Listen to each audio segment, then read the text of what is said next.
Donc peut-être Nadia, c'est une création de 2020. C'est mis en scène par Pascal Revert, qui est le fondateur avec Vincent Revert de la compagnie Le Tour du Cadran.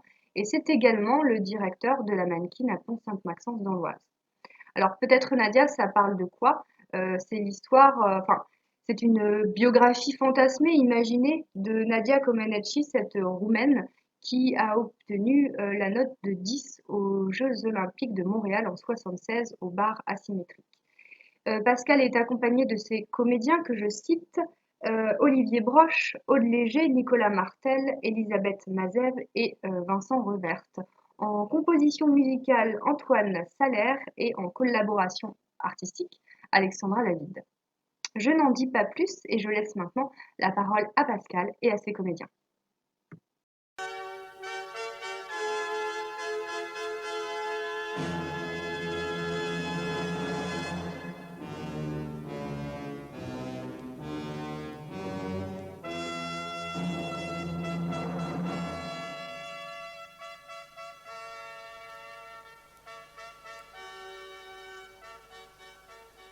Indicates to the judges that she's ready.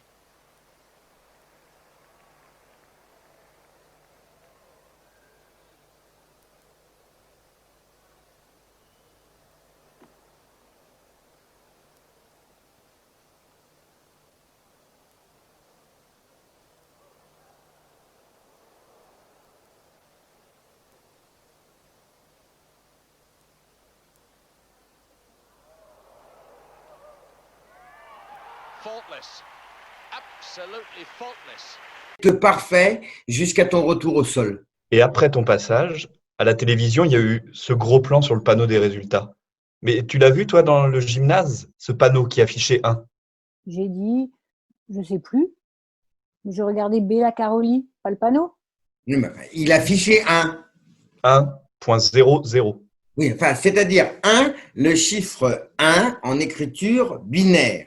Soyons précis. Mais c'était 10 qu'il fallait comprendre.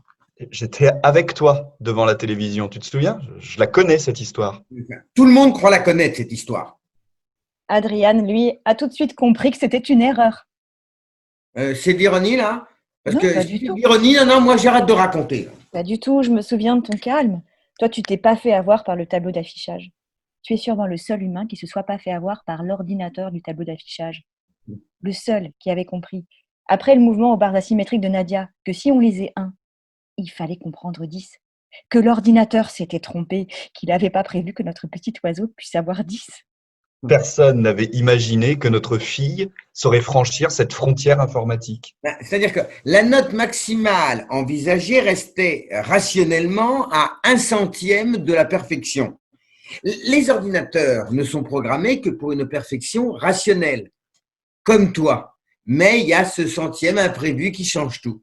1/100e, la part de grâce dans la perfection. J'ai du mal à croire que ton centième en plus ou en trop, je ne sais pas comment dire, ait pu détraquer le système informatique. Et aussi ton système nerveux, Stéphania. Tu aurais vu la tête de ta mère quand c'est 1.00 qui s'est affiché sur le panneau des résultats. Bon, tu n'étais pas beaucoup plus fière, mais comme d'habitude, tu n'as rien dit. Mais toi non plus, tu n'étais pas fière. Mais je l'avoue, quand j'ai vu ta note, contrairement à toi, contrairement à Adriane, j'ai douté de toi, pas de l'ordinateur.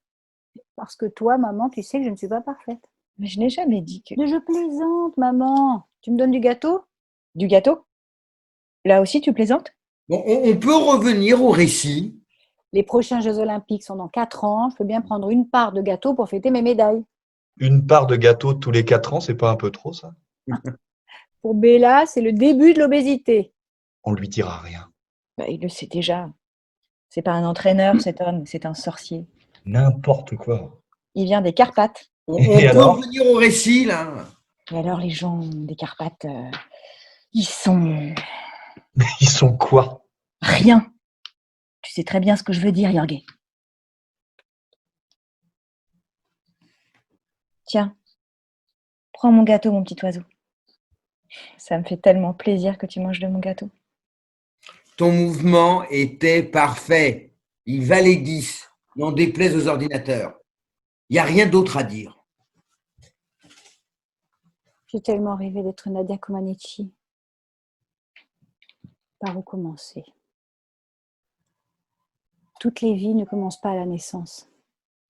Certaines commencent aux Jeux olympiques, à Montréal, où pour la première fois, une gymnaste obtient la note parfaite, 10. Voilà. Qu'est-ce que tu veux savoir? Un jour, je vais vieillir. Il restera quelques vidéos, des photographies. Les souvenirs ne sont pas des preuves fiables de notre passé. Il restera le corps de l'enfant que je fus dans mon corps vieilli. Il restera les doutes et les questions, les sensations, les odeurs, les visages, les voix aussi. Il restera les fragments désordonnés de mémoire, par bouffées, une musique américaine aussi. Il restera les ombres d'un passé qui ne m'appartiendra plus. On passe la moitié de sa vie à parler et l'autre à expliquer ce qu'on a voulu dire parce que personne ne comprend jamais rien à ce qu'on veut dire. Il n'y a jamais de repos. Recommence. Recommence. En américain, en roumain, recommence. Allez, ma petite chérie. Il faut dormir maintenant. Dors, ma petite chérie. Ou demain, à l'entraînement, Bella va savoir que tu n'as pas dormi et il ne sera pas content. Bella, c'est tout, ma petite chérie, ne l'oublie pas. Allez, dors.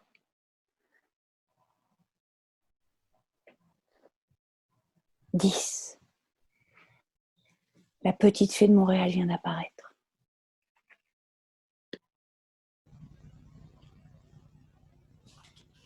Merci.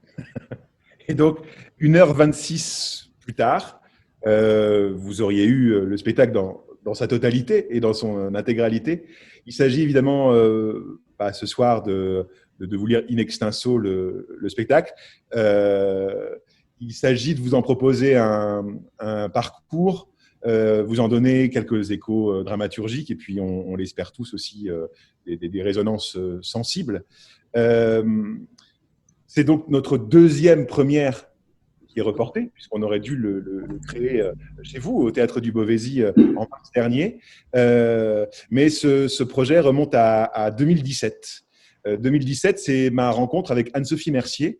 Anne-Sophie, peut-être vous la croisez tous les mercredis dans le Canard enchaîné, puisque c'est elle qui notamment rédige les prises de bec, les portraits de personnalités de la semaine. Et elle avait un projet sur Comaneci qui était une adaptation du roman de Lola Lafont, La petite communiste qui ne souriait jamais. Et après avoir lu le roman et son adaptation et avoir surtout beaucoup échangé avec elle, je lui ai proposé assez rapidement de s'extraire de cette adaptation du roman. Alors, ça tombait plutôt pas mal parce que, en plus, entre-temps, elle s'était fâchée avec Lola Lafont. Donc, c'était quand même plus simple aussi de partir sur une écriture qui nous serait propre et de partir dans ce dialogue entre nous sur elle qui avait assisté à ça en tant que petite fille et ça l'avait beaucoup construit et ça l'a construit encore beaucoup dans sa carrière professionnelle et puis dans sa vie de femme. Et moi qui en avais entendu parler, je savais qu'il y avait une chose constitutive autour de Comaneci, mais qui devait retracer la légende et le mythe qu'il en restait. Et dans ce dialogue, on a pris comme élément d'échange cette biographie de Comaneci, donc qui s'appelle « Lettre à une jeune gymnaste ». Il y a un clin d'œil évident à Rilke et Lettre à un jeune poète. Et cette biographie, elle est tout aussi bouleversante que consternante parce que c'est ces biographies, vous savez, faites un peu rapidement aux États-Unis où, et c'est ça qui est très émouvant, Comaneci essaie de reprendre prise sur sa vie. Sa vie qui a été totalement chaotique. Et d'ailleurs, comment peut-il en être autrement quand, à 14 ans et demi, on l'a vu tout à l'heure, elle devient le parangon de la perfection. Elle rentre dans ce qu'on appelle cet imaginaire collectif en 1976 aux Jeux Olympiques à Montréal. C'est la première fois que les Jeux Olympiques se passent avec les moyens des networks américains. Et donc, depuis que l'homme a marché sur la Lune, jamais autant de téléspectateurs ne se sont retrouvés devant un même écran pour partager une même expérience. Ce qui fait que, immédiatement, quand elle retombe sur Terre, puisqu'il s'agit de ça. Elle s'est affranchie pendant 19 secondes et 66 centièmes de son mouvement de la gravitation. Quand elle retombe sur Terre, elle devient instantanément une légende, elle devient le parangon de cette perfection. Et comment, après, on peut réussir sa vie quand, si jeune, on devient le symbole de la perfection. Quand on est enfermé dans cet imaginaire collectif. Tu peux venir? Oui, Henri, vous êtes le bienvenu. Il faudrait couper les micros si c'était possible. Donc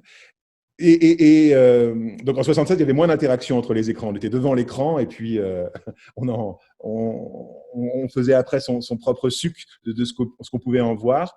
Donc parangon de la perfection qu'elle continue à incarner, puisqu'à Moscou en 80, elle est encore 2 fois championne olympique, mais pour la première fois, elle tombe. Et chose qui semblait assez inéluctable, la petite fille qu'elle était a grandi, est devenue une femme. Ce produit de propagande du communisme, bâti par les Ceausescu, programmé pour être une arme de propagande au cours de cette guerre froide, tombe au pire endroit et au pire moment aux Jeux Olympiques de Moscou. Il n'empêche qu'elle reste en Roumanie une très grande championne, une femme, une des femmes les plus puissantes de Roumanie. On lui prête une liaison, alors plus ou moins consentie, on y reviendra, avec le fils Nicu Ceausescu.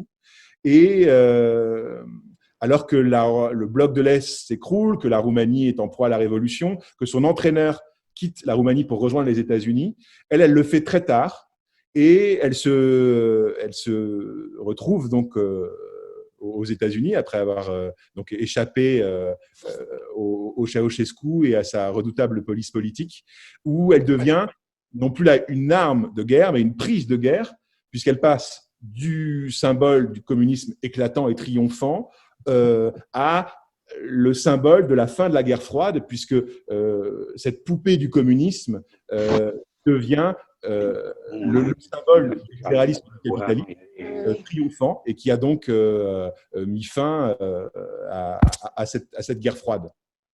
Quand elle est aux États-Unis, elle n'a plus qu'une chose à faire, être Nadia Comaneci. Elle a fêté son anniversaire il y a peu de temps, elle a 59 ans, et désormais elle est donc Nadia Comaneci, de séminaire en conférence, et son entraîneur Bela Karolyi, donc qui a été à maintes reprises champion olympique depuis Comaneci en 76 jusqu'à Simone Biles aux Jeux de Rio en 2006, si je ne m'abuse, ou en 2010,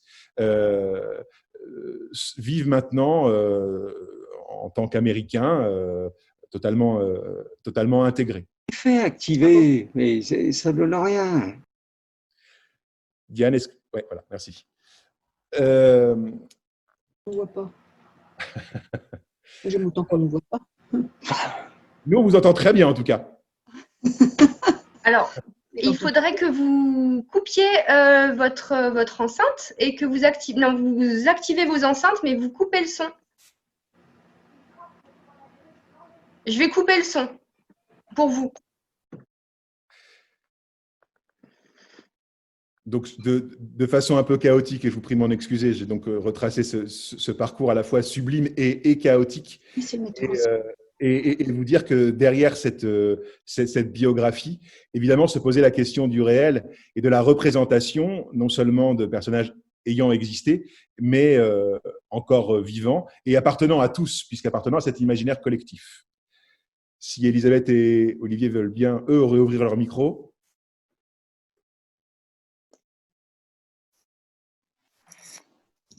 Qu'est-ce qu'il faut que je dise? Dis ce que tu veux. Tout est vrai quand c'est toi qui le dis. C'est la seule solution pour avoir un peu de prise sur cette histoire quand tout le monde veut entendre la légende de Nadia Comaneci.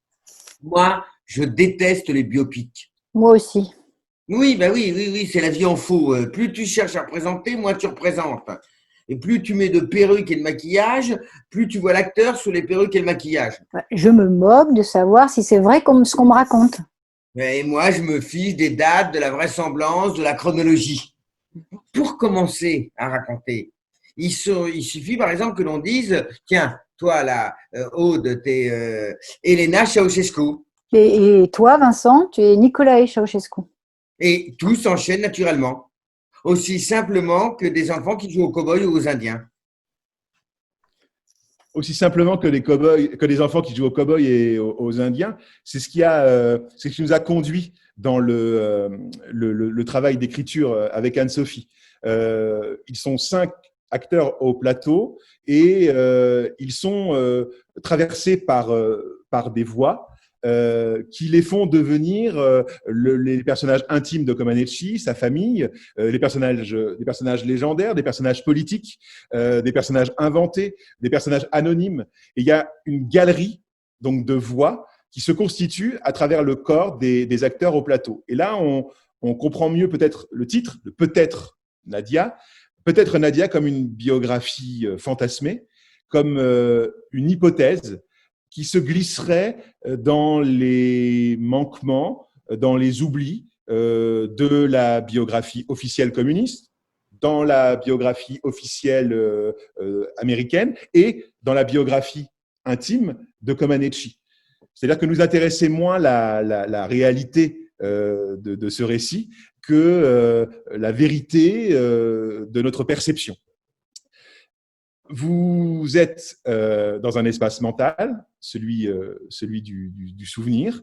Dans un souvenir, on l'a dit au début, on ne se souvient pas dans l'ordre, il n'y a pas de chronologie, mais on ne souhaitait pas quelque chose d'éthéré. Il fallait un lieu qui centralise et qui permette à tous ces corps de s'incarner.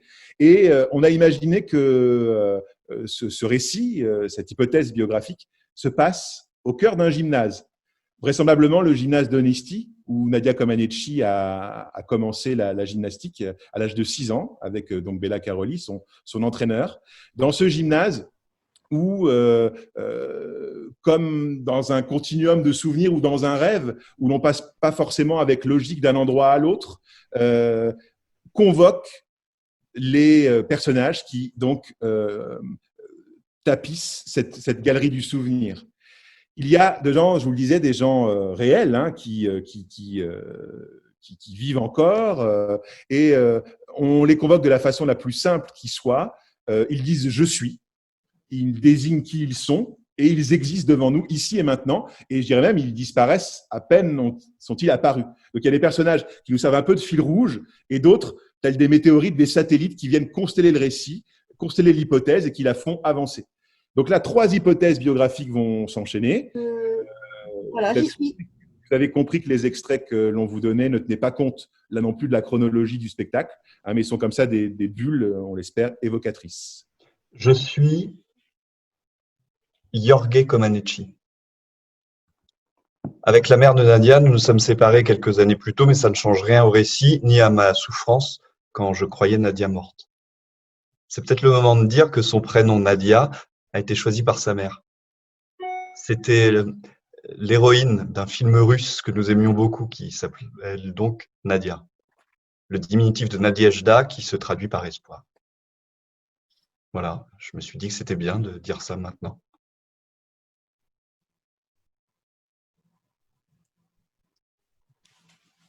Ouvre ton micro.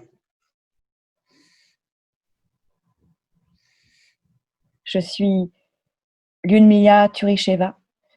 Avec Nadia, nous sommes concurrentes depuis toujours. Nous nous croisons sur les différentes compétitions internationales. J'ai eu 2 fois 10 aux Jeux Olympiques de Montréal, mais après Nadia. Qui se souvient du 2e homme qui a marché sur la Lune ? La perfection, après la perfection, n'est plus qu'une banalité. Voilà, je me suis dit que c'était bien de dire ça maintenant. Je suis Larry Nassar, j'ai été médecin de l'équipe américaine de gymnastique pendant une vingtaine d'années et je suis actuellement en prison pour 365 ans parce que j'ai violé 255 petites jeunes gymnastes.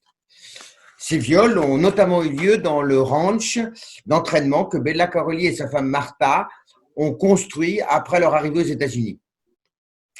Personne n'était au courant de rien, évidemment.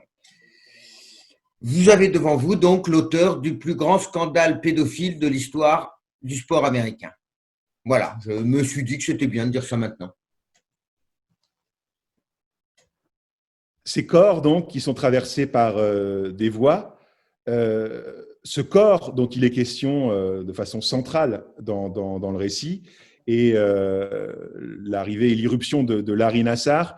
Alors, si vous avez un petit peu de temps ces prochains jours, hein, si par malheur nous étions encore confinés, il n'y a peut-être pas besoin de faire de pub à Netflix, mais allez voir le documentaire qui est consacré justement à l'affaire Larry Nassar, qui s'appelle USA Dream, où l'on se rend compte à quel point le corps de ces jeunes athlètes est soumis à une pression physique, évidemment, politique, en ce qui concerne Nadia Comaneci, et sexuelle. Et l'on sait, et fort heureusement, même si le couvercle qu'on soulève laisse apparaître des choses épouvantables, que la parole est en train de se libérer dans le sport de très haut niveau, et le rapport que ça crée dans cet affranchissement des règles tacites sociales, puisque le sport de haut niveau est un affranchissement. Se confirme de plus en plus que la relation entraîneur et athlète soit particulièrement floue, et très clairement les frontières sont souvent franchies. Je parlais de viol tout à l'heure de Comaneci. Il ne s'agit pas d'un viol de son entraîneur, mais du fils Ceausescu. Même si là les thèses se répondent et s'opposent, puisque certains pensent que Comaneci a profité, était consentante, et d'autres qu'elle avait peu le choix en ayant été face à cette famille Ceausescu, qui a quand même poussé très très très haut le niveau de cruauté dans cette dictature de l'Est. Et les Ceausescu sont vraiment dans… S'il y avait un podium, non pas olympique, mais de la cruauté d'un régime, alors qu'on sait que le niveau de compétition est très élevé, sans nul doute, les Ceausescu seraient très très haut sur ce podium. Le corps, donc, disais-je, de Nadia Comaneci, qui est un corps hallucinant de laxité, un corps qui est soumis à des épreuves telles qu'on ne peut pas les imaginer, prépare les Jeux Olympiques de Moscou en moins d'un an et demi.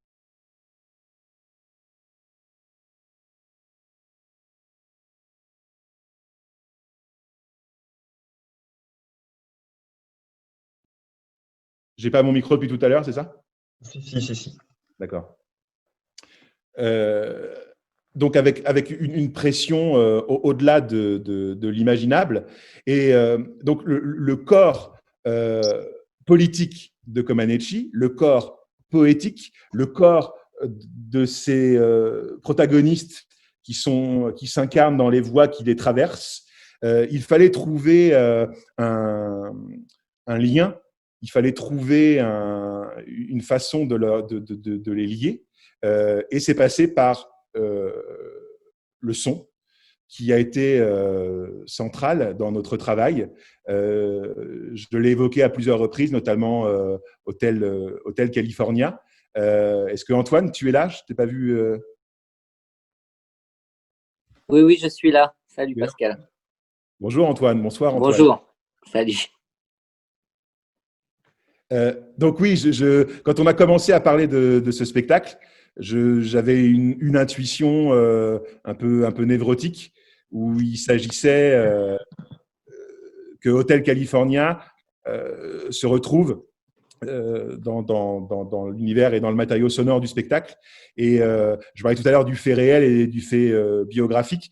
C'est ça totalement inventé, et j'ai imaginé que Comaneci puisse avoir entendu à Montréal en 76, année de parution et d'édition d'Hotel California, que Comaneci donc puisse se retrouver dans cet hôtel à écouter cette musique, et qu'elle l'accompagne ensuite, vous savez, comme on peut tous le faire avec une chanson de variété ou pas d'ailleurs, qui cristallise en nous un souvenir. Et c'était notre première discussion sur le son, Antoine.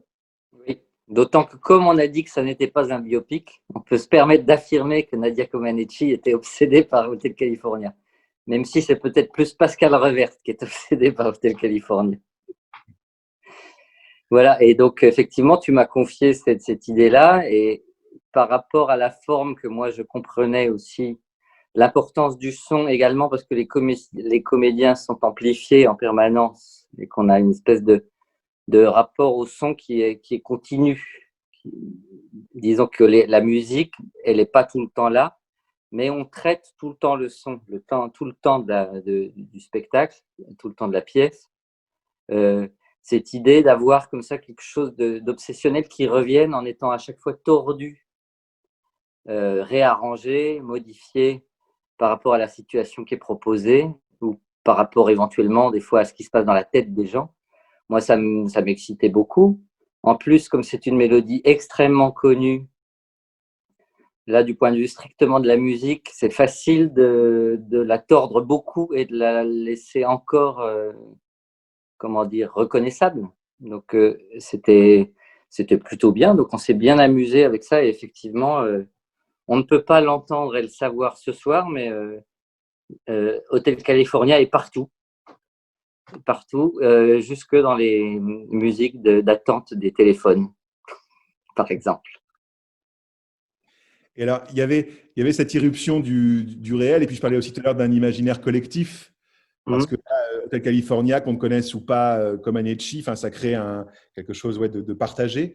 Et tu as eu, toi, très tôt aussi, l'intuition que l'archive pouvait venir dialoguer avec cette biographie fantasmée, et que puissent se heurter des choses qui pourraient être vraies, qui sont peut-être fausses, et avec des vrais bouts de réel à l'intérieur. Oui, c'est ça. Oui. Bah oui, parce qu'il y a quand même aussi, même si ça n'est pas un biopic, une dimension documentaire à ce qu'on raconte. On parle d'une personne, comme tu l'as dit, qui a existé et qui existe toujours, et qu'on parle de politique, de géopolitique. Enfin voilà, on aborde tout ça aussi.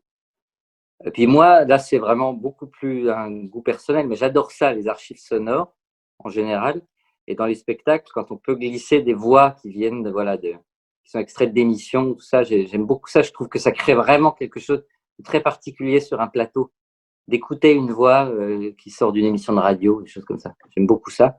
Et là, on avait en plus de la matière qu'on a trouvée finalement assez facilement, qui était très belle, quoi, très forte, notamment des interviews de Nadia Comaneci ou des commentaires de sportifs, pardon, pas de sportifs, des commentaires de journalistes sportifs qui commentent l'évolution du corps de Nadia quand elle abandonne son enfance, etc. Ouais, il y avait beaucoup de choses et effectivement, on s'est amusé. Mais moi, je l'ai traité comme un matériau musical aussi. C'est-à-dire que je savais que le sens qui viendrait et que c'était plus votre travail à vous, mise en scène et comédien, de traiter le sens. Moi, je l'abordais aussi comme vraiment quelque chose qui est une sorte de musique, quoi. Et donc, souvent, les archives, il y a un petit fond musical derrière où il y a quelque chose, c'est traité comme du sample, quoi, comme on dirait dans la musique de rap ou des choses comme ça. C'est des samples. Est-ce que, justement, on peut en écouter une ? Est-ce qu'elles connaissent une petite chanson en roumain?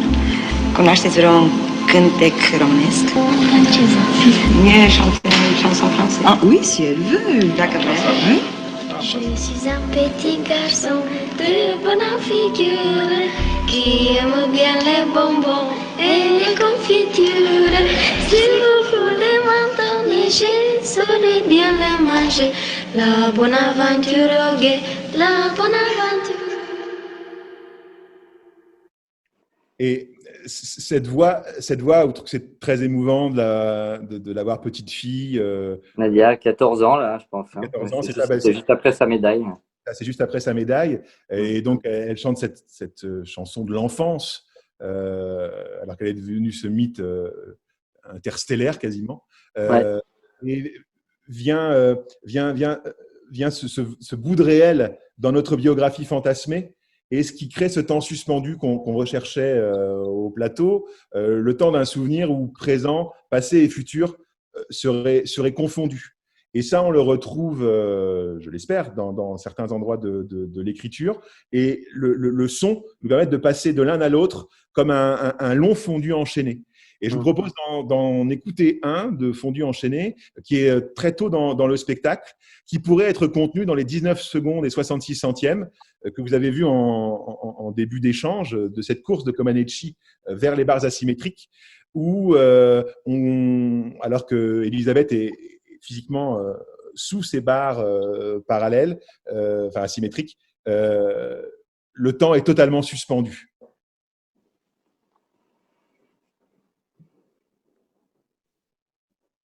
Une vie et 19 secondes 66 centièmes. Même endormi, je pourrais encore le faire, ce mouvement aux barres asymétriques, fait et refait tellement de fois. Il s'est passé tellement de choses depuis ce mouvement fait et refait tellement de fois. Il n'y a que ce mouvement aux barres asymétriques qui ne ment pas. Il ne faudrait jamais retrouver le sol.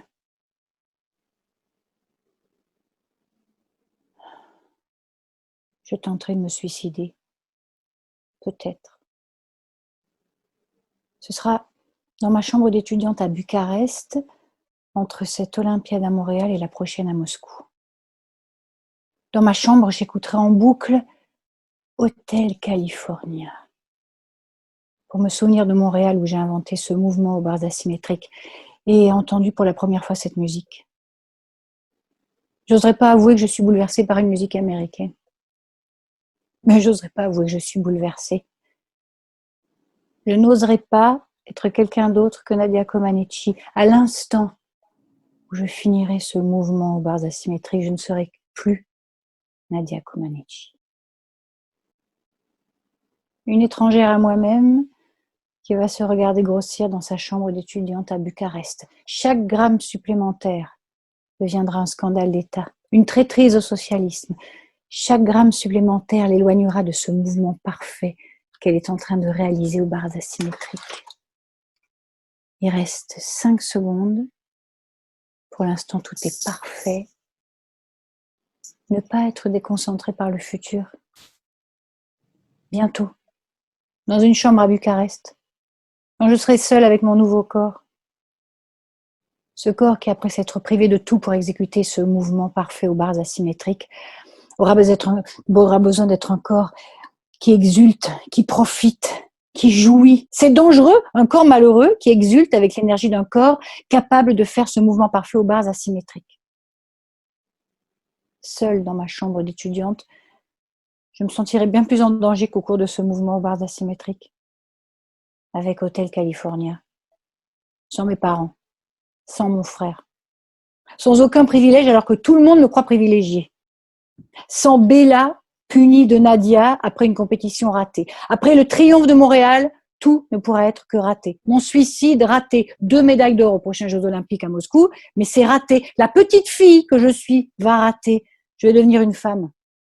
Et après ce mouvement parfait aux barres asymétriques, le monde entier ne verra plus que la petite fille ratée, dans cette femme qui n'est plus qu'une petite fée de Montréal ratée. Bella fuit la Roumanie de Ceausescu qui a tout raté avant la chute du mur et la révolution roumaine ratée. Moi, non. Mon rendez-vous avec l'histoire, raté. Je vais bientôt finir ce mouvement aux barres asymétriques. Je vais avoir 10. Je vais peut-être me suicider. Tout va s'écrouler. Ma vie et le mur de Berlin. Il ne restera que des ruines. Tout s'est écroulé depuis ce mouvement parfait aux barres asymétriques. Tout est raté depuis. Tout le monde aurait compris ce suicide. Tout le monde aurait dit, je l'avais dit. C'était évident que ça devait finir comme ça, que ce mouvement, c'était trop demandé à un corps d'enfant. Trop de discipline. Trop de privation, trop de violence. Mais en 2 secondes, tout sera fini.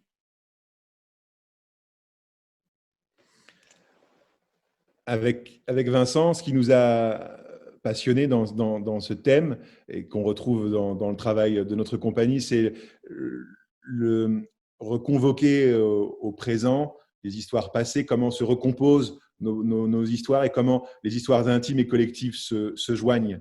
Il était donc très important pour moi d'aller aussi du côté familial de Comaneci. Elle en parle très peu. Elle a notamment père et mère, on les a vus tout à l'heure. Ils sont très présents dans le spectacle parce qu'ils ont à leur charge la dimension du rêve dans le rêve dans le rêve. Régulièrement, il l'incite à dormir. Régulièrement, ils viennent avec des poupées qui lui amènent comme cette petite fille qu'elle n'est plus. D'ailleurs, poupée qui a donné lieu à à l'affiche du spectacle, hein, sur cette photo absolument sidérante. Et donc, j'allais dire entre rêves, mais sûrement à la frontière du cauchemar. Et il y a une personnalité absolument fondamentale dans cette hypothèse biographique qui est Adrian.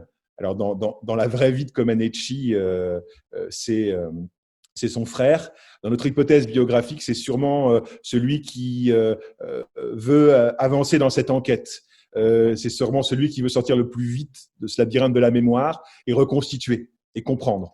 Et ce qui nous a permis de faire un contre-champ, puisque je vous le disais tout à l'heure, Comaneci a fui la Roumanie dans des circonstances qui sont vraiment très troubles.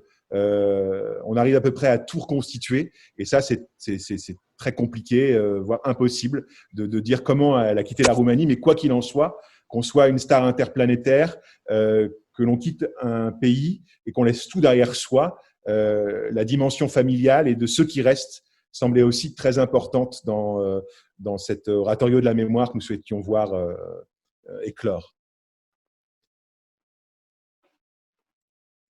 Donc là, on se situe juste après que la famille a appris la mort éventuelle de Comaneci, puisque sa mort a été annoncée en Roumanie.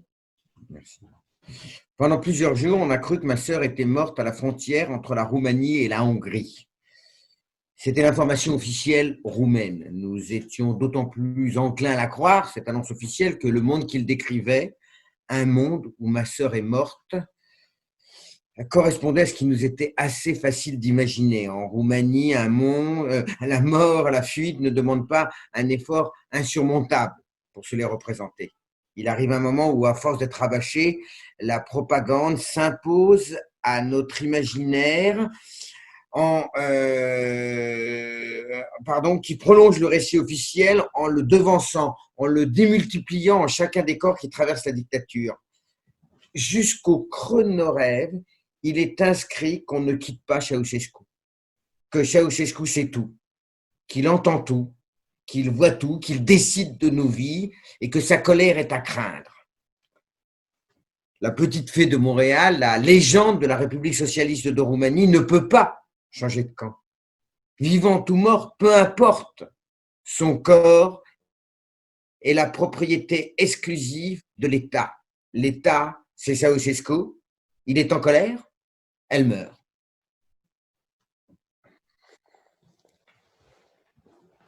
Dans le récit, à travers Comaneci, cet enfant de 14 ans en 76 où l'on pense que l'histoire a forcément une fin dorée, où l'on pense que le progrès est devant nous, où l'on pense que tout va s'arranger derrière ces deux guerres mondiales, que le chaos est terminé. On ne voit pas tous les soubresauts à venir et le chaos du 21e siècle qui va prolonger celui du 20e. Et je parlais tout à l'heure d'un corps. Le corps de Comaneci, il est aussi poétique. C'est-à-dire qu'à travers elle, parce qu'elle s'était affranchie de la gravitation, c'est comme si elle avait déréglé l'ordre du monde. C'est comme si, faisant quelque chose qui est interdit normalement aux humains, un peu comme dans les tragédies antiques, quand on vient chatouiller les dieux, le fonctionnement normal du monde est remis en cause, comme si son équilibre basculait. Nadia Comaneci ne tombe pas et le mur de Berlin, lui, va s'écrouler. Donc, en fait, parler de Nadia Comaneci, c'est de parler d'une époque où l'on pensait que le corps de la femme allait se libérer, où l'on ne pensait pas que le bloc de l'Est puisse se libérer et que l'on ne s'était pas rendu compte à quel point le libéralisme s'était libéré. Et je parlais des différents protagonistes qui composent cet oratorio de la mémoire. Il y en a un assez fondamental dans l'histoire du XXe siècle, qui est Mikhaïl Gorbatchev, qui appelle à un moment Olivier, et Olivier lui répond. Il semble très chamboulé et très troublé, et heureusement, Aude est là et arrive à traduire ce que Gorbatchev est en train de leur dire. Il dit « Il ne restera que des ruines, celles de la ville de naissance de Nadia Comaneci, Onisti, jadis capitale de la pureté, où une enfant a su inventer un mouvement parfait aux barres asymétriques. Il ne restera que des ruines, au milieu desquels, comme partout en Europe, les populistes opposeront les corps purs locaux à ceux des corps souillés par l'immigration. Il ne restera que les fantômes des absents qui quitteront la Roumanie dans l'espoir d'une vie meilleure, qui croiseront les fantômes de ceux qui seront arrivés en Roumanie pour y trouver une vie meilleure, où ils devront composer avec les fantômes de ceux qui n'auront pas eu d'autre choix que de rester en Roumanie en renonçant à une vie meilleure. Tous hanteront les ruines des ruines du communisme et du libéralisme, les ruines des hôpitaux, des écoles, des théâtres, des usines, des rues, une ville de fantômes, une ville pour fantômes, où le gymnase où Nadia a commencé la gymnastique tombera en ruine, où seront échouées d'anachroniques barres asymétriques. Bientôt, personne ne saura dire si Nadia Comaneci a vraiment existé. Il dit « Ce n'est pas ma faute ». J'ai espéré que la chronologie donne un sens à l'histoire, aux choses, aux ruines, qui elles n'en ont aucun de sens. Il dit « Ce n'est pas ma faute ». À un moment, tout s'écroule, et c'est tout ce qui précède qui provoque l'écroulement, dans le désordre, de façon empirique. Mais si ce n'est pas Nadia, c'est autre chose. Il dit « Ce n'est pas ma faute ». Il ne restera que des ruines. C'est la seule certitude.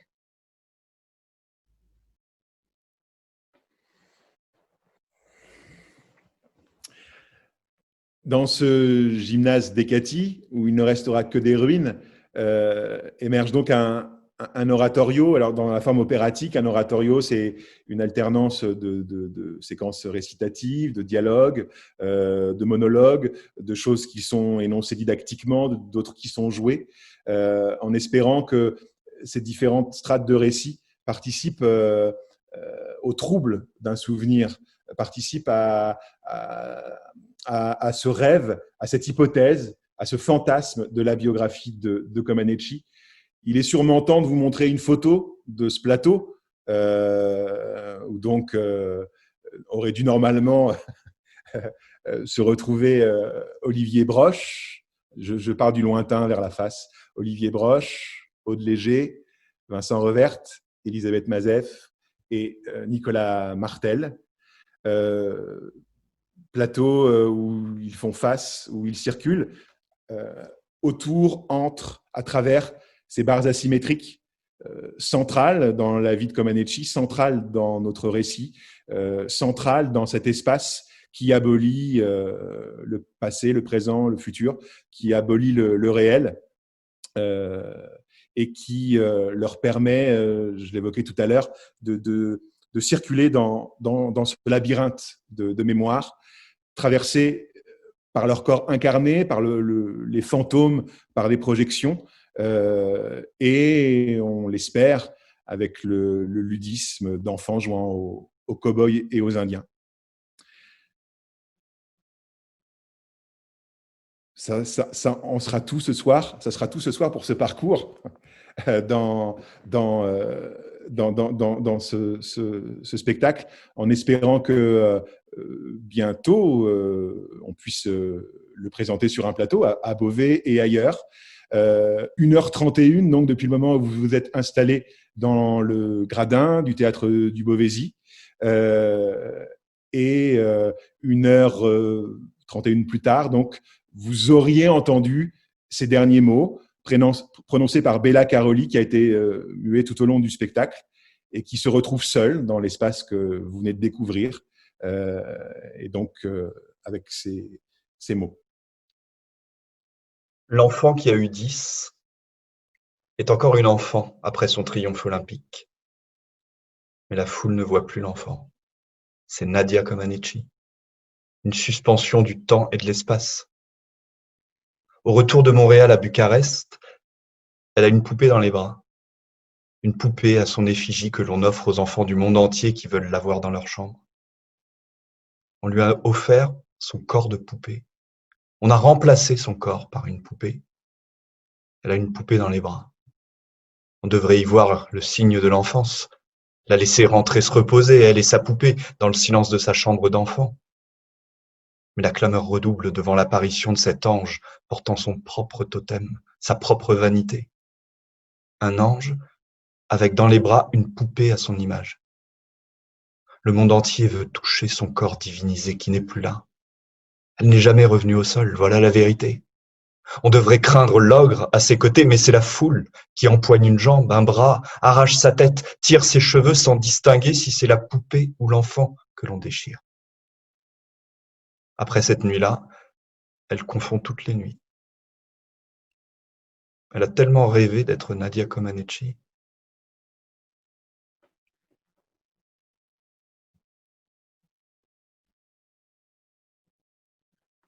Merci. Diane, es-tu là? Oui. Alors, il y a certaines, merci beaucoup déjà, il y a certaines personnes qui sont arrivées un peu en cours. Donc, on va pouvoir commencer la phase d'échange avec l'équipe artistique. Donc, pour ceux qui souhaitent poser des questions, mais pas oralement, c'est tout à fait possible. Vous avez un petit onglet converser en bas de votre écran, ou alors il est activé à droite. Vous pouvez poser les questions. Nous, on y a accès, hein, donc vous pouvez évidemment… voilà, ici. Merci Vincent. Et puis, pour les autres, vous pouvez désactiver vos… comment ça s'appelle d'ailleurs? Vos micros. Voilà, vous pouvez les réactiver, pardon, plutôt, pour poser les questions à l'équipe. Jean-Pierre? Oui. J'aurais aimé faire une remarque. D'abord, j'ai trouvé ça très intéressant, mais ça me pose à moi le problème de ce qu'on appelle la perfection. Parce qu'en fait, bon, il y a effectivement ce drame de ce qu'a vécu cet enfant, mais au-delà de ce drame personnalisé, il y a l'idée de perfection qui, moi, me semble être un préjugé tout à fait humain, parce que la perfection, finalement, ce n'est jamais qu'une construction que nous faisons. Et au nom de cette construction, on peut effectivement, comme c'est le cas ici, détruire des vies. C'est du moins ce qui m'est apparu dans cette pièce. Alors, je ne sais pas si vous êtes d'accord avec cette interprétation. Alors, je suis d'autant plus d'accord sur la perfection comme construction humaine que ce qui participe à la légende de Comaneci, c'est que personne n'avait prévu qu'un mouvement puisse être aussi parfait. Et les ordinateurs de notation n'avaient imaginé que la note maximale de 9.99, 9.99. Et elle a été tellement parfaite qu'en fait, il a fallu lui donner 10. Et elle a fait disjoncter, elle a planté tous les ordinateurs qui ont d'abord affiché 1.00. Donc, vous avez tout à fait raison. La perfection est tout à fait une construction. Et là, la limite humaine, d'ailleurs, dépassant la limite de celle de l'ordinateur qui ne l'avait pas intégrée. Après, briser des vies, ça dépend enfin, quel regard on porte, puisque où vous avez raison là encore, c'est que pour une Nadia Comaneci, combien d'enfants, de petites filles notamment, laissées sur le carreau. Alors là, c'est pas très vérifiable non plus, mais il y a alors, légende ou réalité, mais on dit que ça allait jusqu'à la mort de certains enfants. Hein, voilà. Et puis ben là, enfin, on sait quel cycle sportif se prépare chez nous. Préparer des sportifs pour un pays aux Jeux Olympiques, c'est quelque chose d'important. C'est justement une représentation, la perfection prétendue d'un pays. Après, je vous rejoins tout à fait sur le fait que cette perfection-là, c'est une construction. En effet, c'est le regard qu'on en a. Et là, Aude disait tout à l'heure le texte de celle qui a eu aussi 10 aux Jeux Olympiques. C'était un mouvement aussi parfait que Comaneci, et pourtant, cette jeune gymnaste n'est plus du tout dans l'histoire.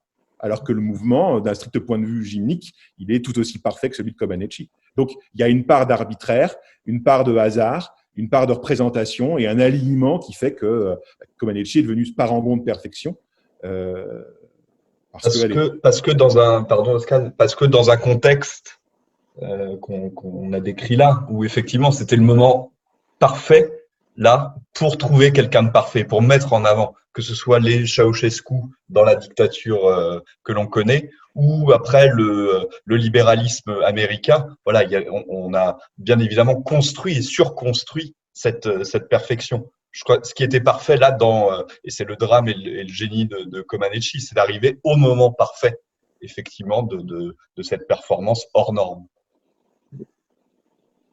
Merci. Et, bonsoir. Je voulais juste ajouter, par rapport à ce que disait Monsieur Tullier, que je ne connais pas, mais que je suis venu à cette présentation en me disant, mais qu'est-ce que je vais trouver de moi dans cette histoire, en fait? Parce que finalement, c'est pour ça que je vais au théâtre, pour qu'on me parle de moi. Et en fait, je trouve que c'est terrible cette injonction au-delà. Là, Pascal, tu le ramènes dans le domaine sportif, mais c'est une injonction qu'on a tous, ou peut-être pas tous, mais en tout cas qu'on peut connaître, de soi parfait ou de fait plaisir, et qui amène de façon tout à fait intime une espèce de sentiment d'illégitimité, par exemple, ou d'imperfection, et qui amène derrière à des situations intimes terrifiantes, même si on n'est pas sportif. Je veux dire, dans un environnement familial tout à fait classique, ce type d'injonction est très très forte souvent. Et moi, ça m'a beaucoup touché d'entendre ça, en fait. Ce niveau intime-là de ce spectacle-là. Et merci pour cette belle présentation. Je crois que vous avez raison, Monsieur Dussart. C'est bien plus que du sport. C'est bien plus que du sport. Et on l'a dit à plusieurs reprises. Moi, là, je dis moi, mais j'associe évidemment Anne-Sophie Mercier. La question du biopic ne nous intéressait pas. La représentation de ce réel ne nous intéressait pas. Et c'était en diptyque avec un spectacle qui s'appelait La théorie de l'enchantement, que j'ai coécrit avec Vincent, et où il était question là d'une notice biographique personnelle, enfin d'une autobiographie en l'occurrence. Et avec Comaneci, moi j'ai eu l'impression de continuer à raconter cette histoire. Donc mon histoire est en dialogue avec celle d'Anne-Sophie Mercier, et c'est aussi dans ma méthode d'écriture, avec le rythme, avec les corps de ces acteurs-là, parce que ce spectacle, il est écrit pour le corps et pour le rythme de ces acteurs-là. Donc ça me touche que cette intimité, même cette émotion-là personnelle, passe à travers un écran, parce que c'est tout à fait… Comaneci n'est pas un prétexte, évidemment, elle est centrale, mais ce n'est pas un biopic.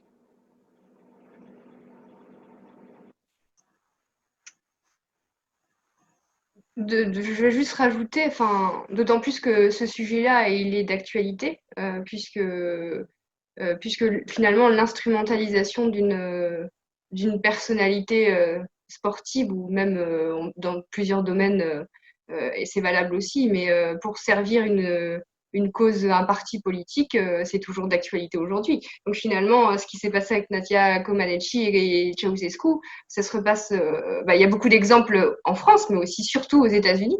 Donc c'est en tout cas, c'est d'actualité. Ce sujet-là est d'actualité aujourd'hui. Et parce que le sport est au confin de tout. Le sport est au confin de la politique. Le sport rentre dans l'intimité de nos télés, dans nos salons. Le sport est vecteur de nationalisme. Je veux dire, il y a la guerre de Yougoslavie part d'un match de football. Enfin, alors c'est pas le match de football qui la déclenche, c'est un catalyseur. Mais oui, le sport est à la confluence de tous ces éléments-là, familiaux, politiques, sociaux, ethniques. Ça rassemble, et puis ça brasse beaucoup de gens. Donc c'est un public, quoi.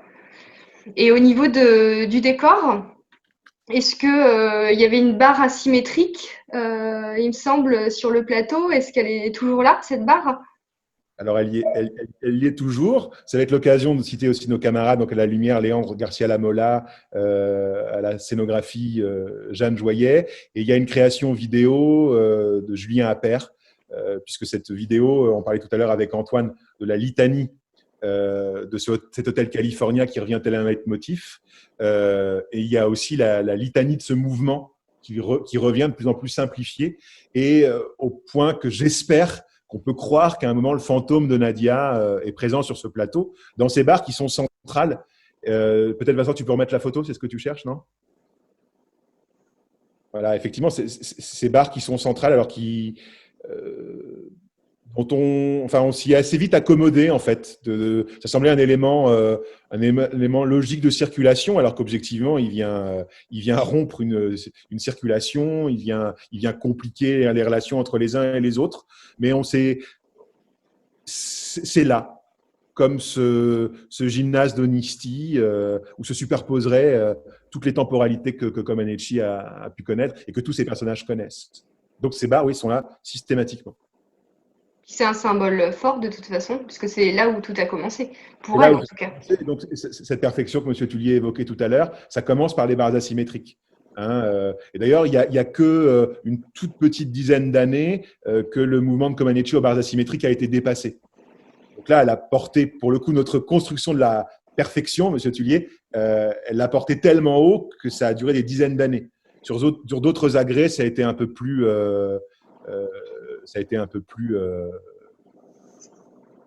dépassé plus rapidement, quoi. Oui.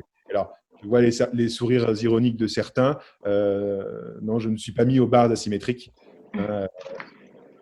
Olivier, tu as essayé un moment, toi, je crois. Il est parti, Olivier, s'entraîner. Oui, d'ailleurs, j'ai fait des progrès. Je ne peux pas présenter un travail tout de suite, mais bon, voilà quoi.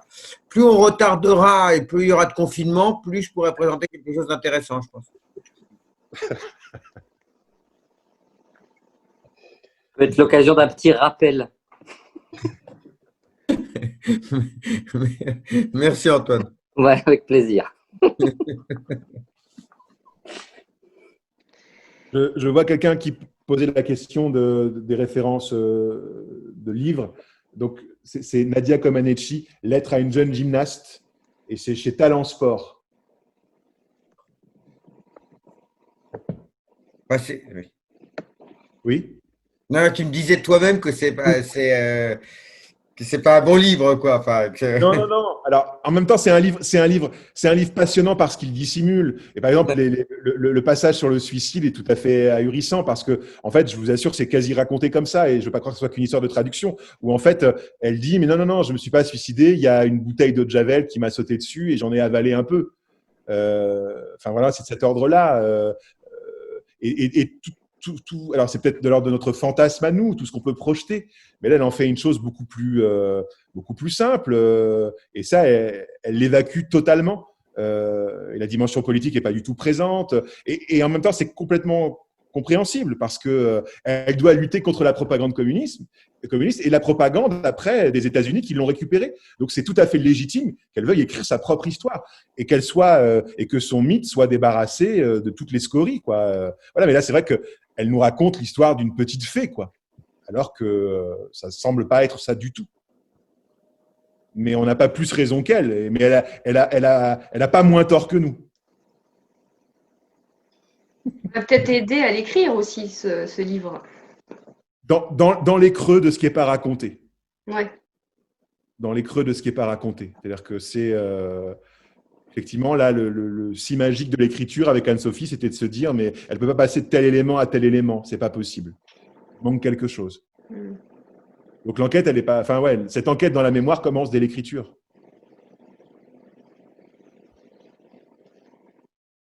Est-ce qu'il y a d'autres questions?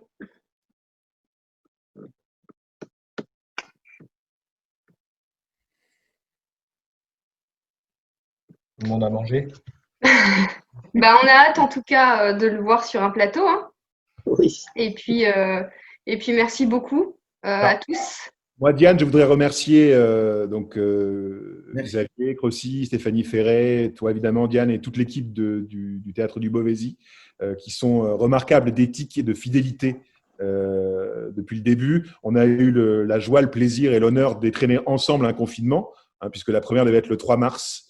Et c'est important aussi qu'il soit dit à quel point cette scène nationale fait son travail et est présente avec les artistes et les accompagne. C'est très précieux et donc Diane, merci de transmettre nos remerciements à toute l'équipe.